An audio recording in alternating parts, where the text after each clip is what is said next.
Noću između 25. i 26. oktobra 1964. rijeka Sava provalila je nasipe i pojurila kroz ulice Zagreba. Voda je dostigla nezapamćenu visinu od 514 cm iznad normale. Vodeni nalet bio je nagao i silovit. Dugotrajne kiše u području gornjeg toka Save i njenih pritoka napajale su rijeku i ona je nabujala preko svih očekivanja.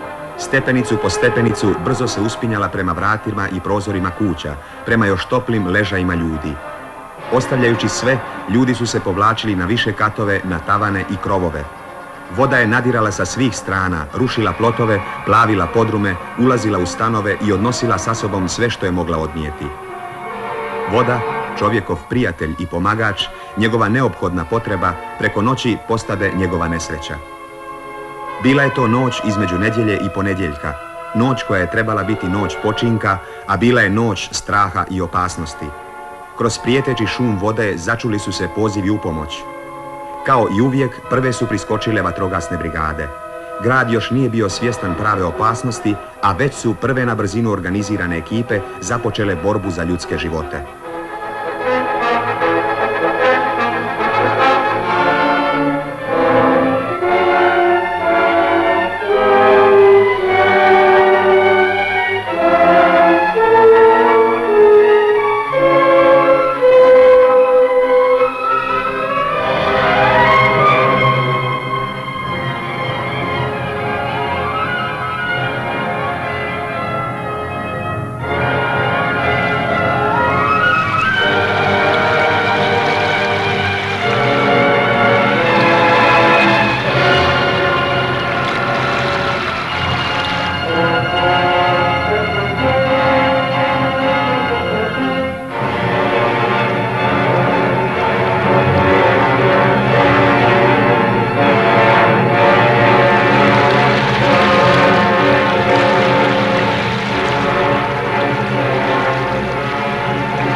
Jutro je pokazalo svu težinu situacije.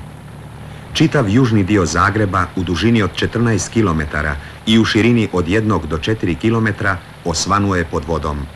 49 kvadratnih kilometara užeg gradskog područja. U ovom dijelu što ga je ugrabila rijeka stanovalo je 183.000 ljudi. 183.000. Ulice su se pretvorile u rijeke, trgovi u jezera, nasipi u pristaništa.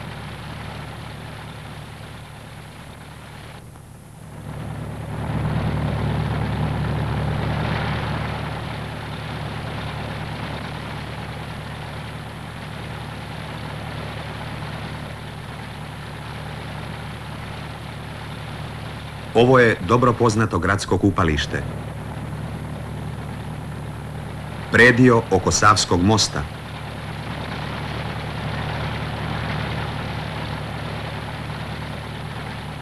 Savski nasip.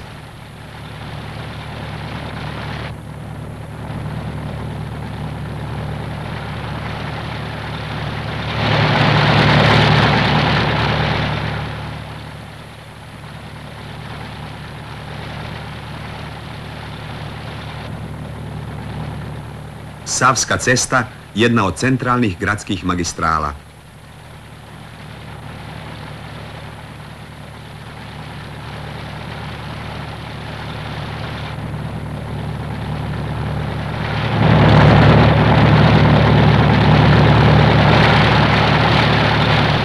Helikoptersko pristanište nalazilo se pred vijećnicom u kojoj je bio smješten gradski štab za obranu od poplave, komandno središte borbe protiv stihije.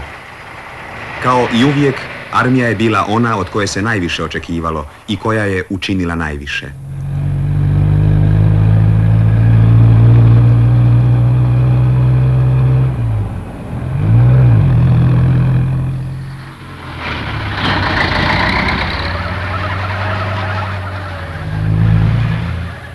Voda je zaprijetila da prodre u centar grada. Zato je trebalo prokopati ono što je s mukom građeno i otvoriti put vodi.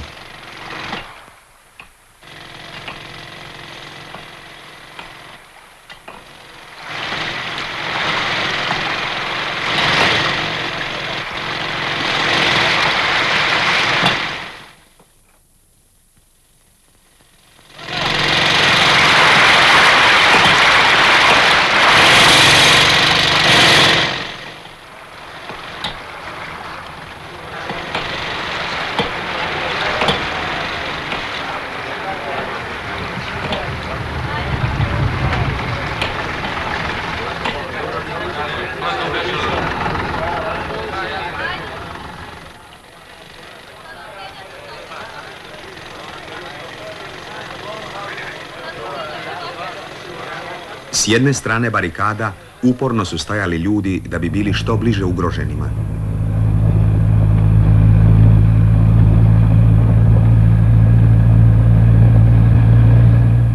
S druge strane voda, koja je neumoljivo rasla, dosegla svoju najvišu tačku i stala.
Mnogo je onih koji još uvijek čekaju spasioce.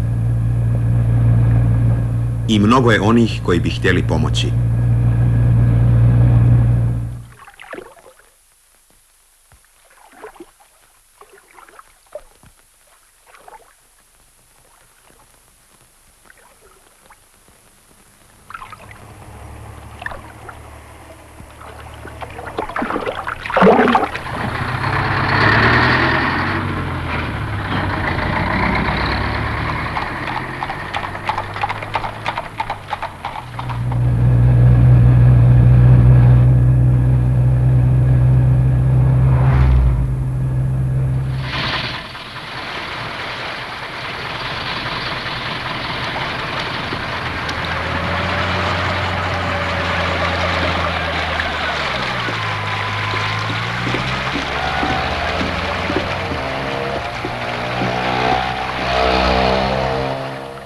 Čamaca je malo, a treba stići do svake ulice, do svake kuće, da se spase bolesni, stari, mokri, prozebli, svi koji su u opasnosti.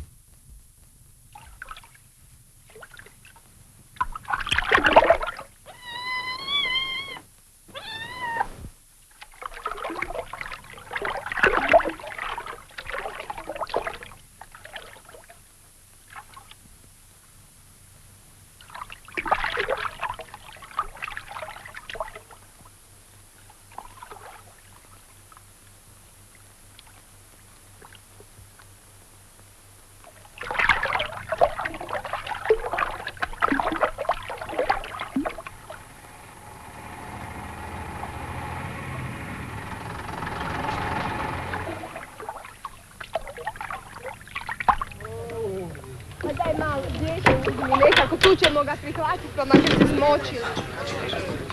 Preusko je!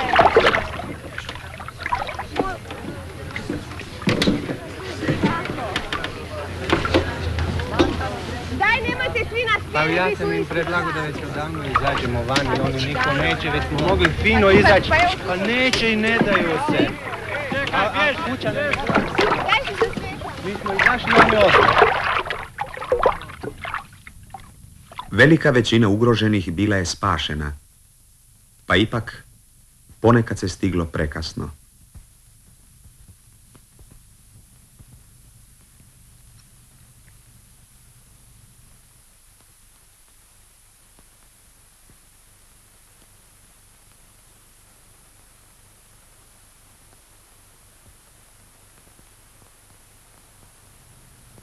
U poplavi je izgubilo život 17 ljudi, a 65 je ranjeno.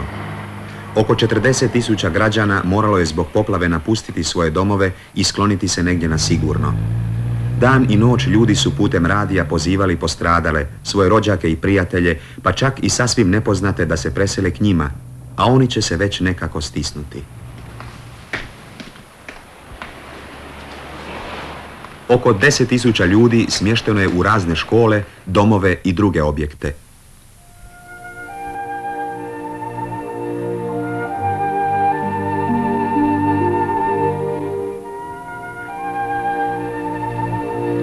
Tako su se u školskim klupama našli zajedno oni koji ih još nikada nisu vidjeli sa onima koji su mislili da ih više nikada neće vidjeti.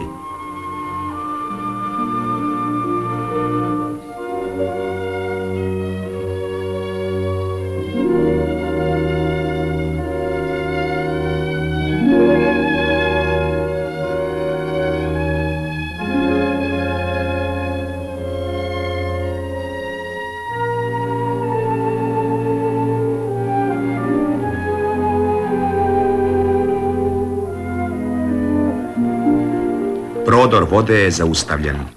Grad više nije u opasnosti. Svi koji su trebali pomoć izvučeni su iz poplavljenog dijela grada i smješteni na sigurno. Sada se može pomoći onima koji su manje ugroženi. Studentski domovi bili su nalik na velike nasukane brodove na čijim palubama čekaju oni koji žele na kopno. To su kretnje koje čovjek nije radio. Otvorilo. A onda bomo išli da čovjekamo. Evo, nemam pred radijalciju. Imamo mi manje što. Vlado, ti si Vlado.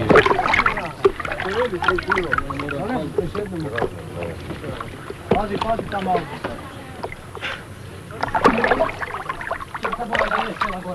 Tu nek sedne gore. Dobro, tako. Evo ga. Sad možemo. Samo ga drži sad. Dajte primati. No, dajte vi samo vam, budemo mi iskrcali onda. Moramo...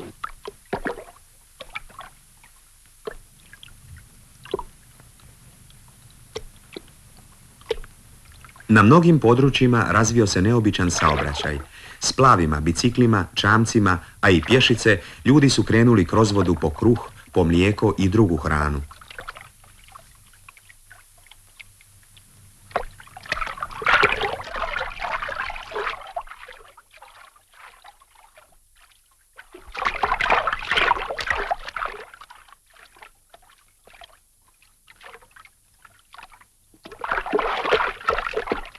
Oni što stanuju u ovim višekatnicama nisu bili životno ugroženi, ali hrane nije bilo.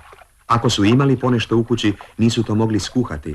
Drva su bila u podrumima pod vodom, a električna struja isključena. Proradila je i organizacija snabdijevanja.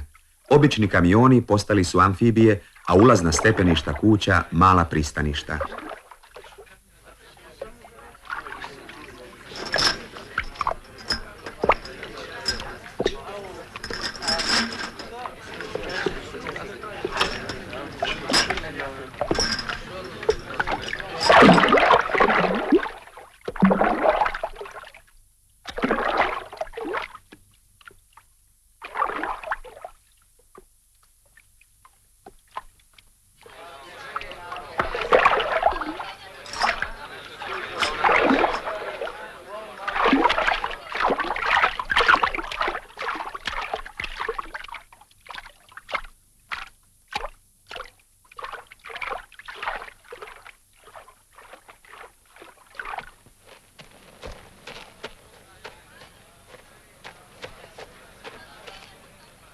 Iako je još sve pod vodom, ljudi pokušavaju spasiti nešto od imovine. Oteti vodi ono što ona još nije dospjela uništiti.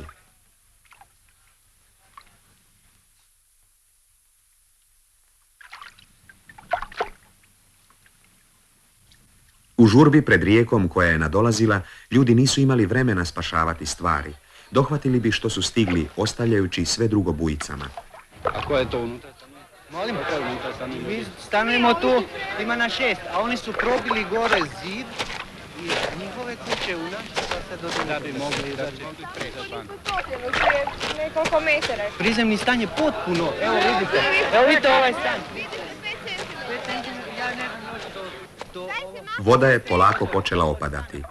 Ljudi se probijaju do svojih kuća, pokušavajući spasiti sve što se spasiti može. Svaki predmet je dragocjen.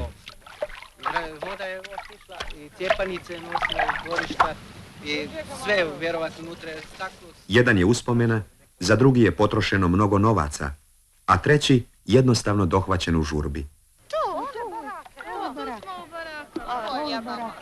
Još jedna stara baka je 80 i nekoliko godina, čerka je radi sekretarijatom i ona je još nutra. Staro toplo nutra. Milica, Hodite k meni. da smo bile a kada te gledale sad tu?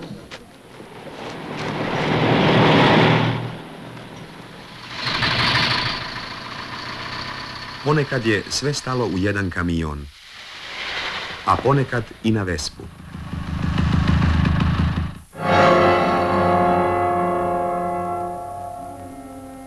Ali postoje i drugačije štete. U poplavi je teže ili lakše oštećeno oko 120 privrednih poduzeća. Osobito su teško nastradala građevinska poduzeća u kojima je uništeno 65% opreme i materijala.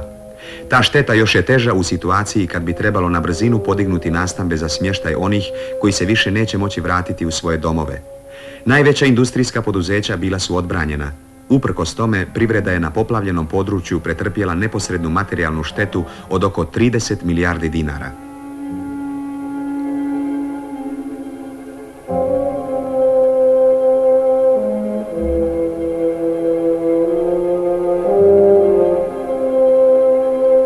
Od 6 mostova koji su se našli na udaru vode, najviše je stradao Jankomirski na autoputu Zagreb-Ljubljana.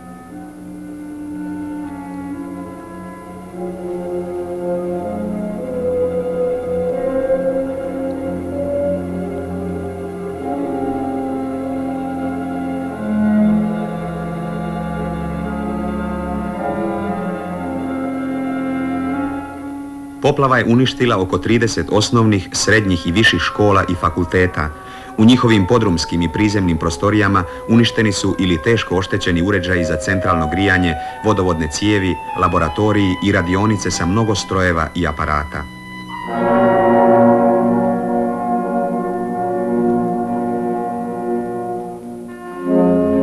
Ukupna materijalna šteta na svim školama, fakultetima, kulturnim i znanstvenim institucijama i objektima fizičke kulture dosiže blizu 2,5 milijarde dinara.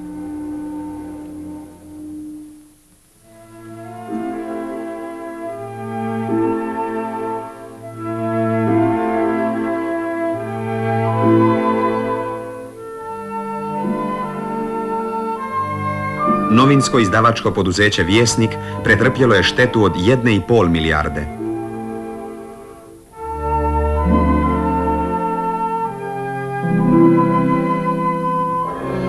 Poplava je uništila oko 350 km putova, 80 trafostanica i znatan dio vodovodne, kanalizacione, električne i PTT mreže.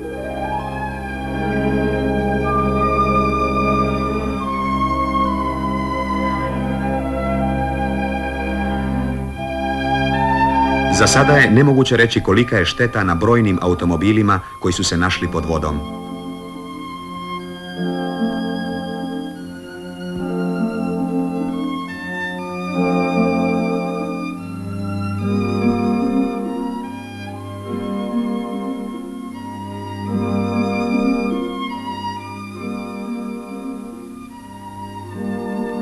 Više od 10.000 stanova potpuno je neuporabivo za stanovanje, dok je 35.000 oštećeno. Mjere za otklanjanje posljedica poplave razmatrane su na sjednici gradske skupštine i donesena je odluka. Normalizirati život na poplavljenom području, oživjeti uništenu privredu, za ljude iz prihvatnih centara izgraditi barake gdje će sačekati stanove čiju izgradnju treba odmah započeti.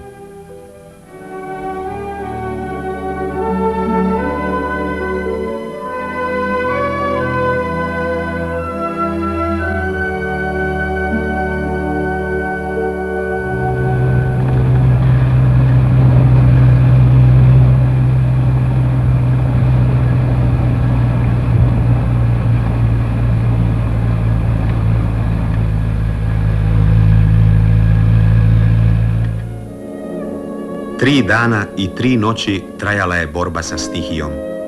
Voda se povlačila sporo, centimetar po centimetar.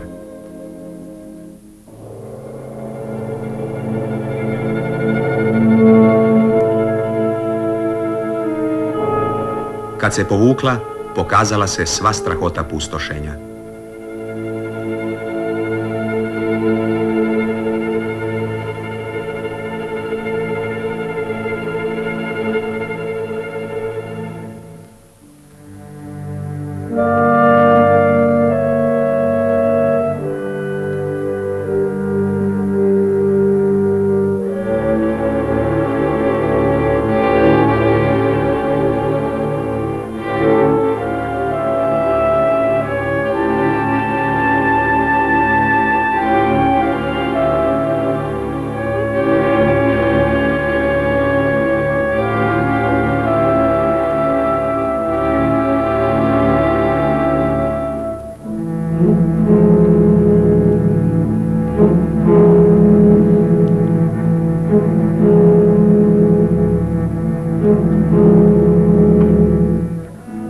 Da nesreća bude teža, poplava je pogodila baš one radne ljude koji žive na perifernim dijelovima grada i koji su godinama odvajali sredstva da bi sagradili stan ili kuću.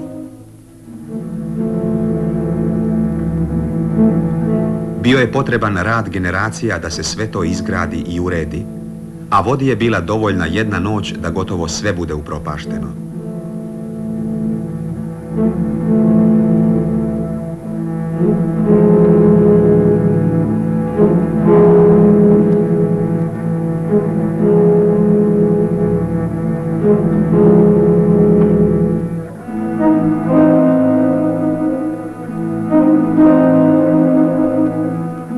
Većina imovine nije bila osigurana.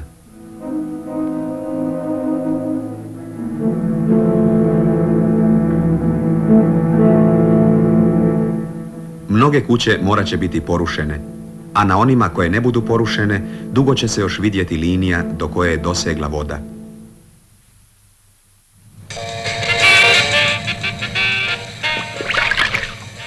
Nenadoknadiva šteta nanesena je imovini ljudi i oni će pamtiti ovu nesreću dok su živi. Pa ipak, nije bilo mnogo plača u ovim dvorištima i zaprepaštenje i bespomoćnost nisu dugo potrajali.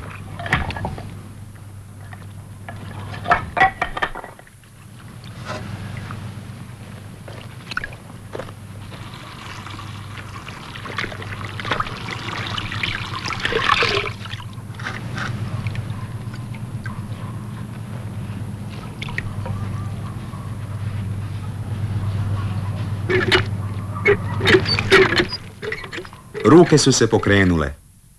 Voda zaprljala, voda će i oprati. A prve vatre u štednjacima već su zapaljene i to ohrabruje. Jer treba jesti, treba živjeti.